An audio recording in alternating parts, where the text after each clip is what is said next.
Hey friends, and welcome back to my channel. This video is all about fixing the issue while launching the Valorant. You got a UEFI secure boot verification failure.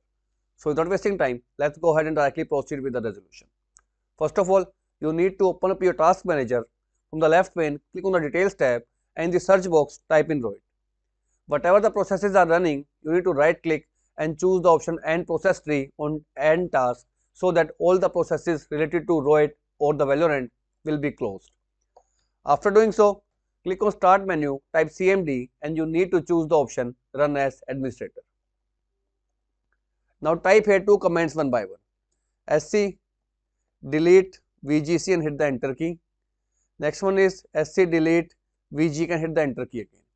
Once both the commands are completed, make sure to restart your PC because it is a mandatory step. And once your system restart, you need to open up this PC, C drive, program files and press the R key to find a folder with an Android vanguard.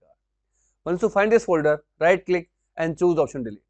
You can see I have not restarted my PC, that's why I am getting this particular error. So you must restart your PC and delete this folder.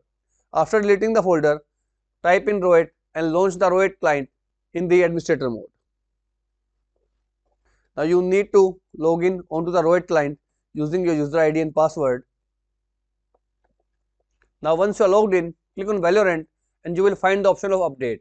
Go ahead, click on the option update and once update is finished, restart your PC and relaunch the game and this will fix out the issue. Although if this fails to work out, in next step, first of all, I highly recommend to update your BIOS right from the motherboard manufacturer website. Once your BIOS is updated, you need to open up the BIOS menu of your system.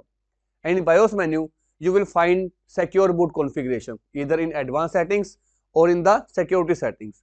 Once you find secure boot configuration, you will find secure boot mode and here two modes are available, standard and custom. First of all, you need to choose the custom mode and hit the enter key.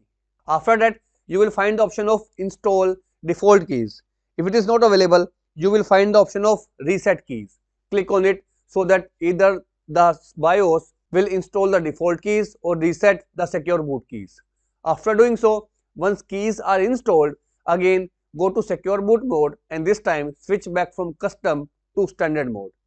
After switching back to standard mode, press the F10 key to save the changes and then restart your PC and this will completely fix out your issue of UEFI secure boot verification failure. So that's all about it friends.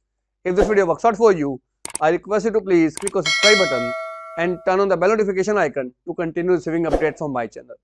Thank you so much friends. Thank you for watching.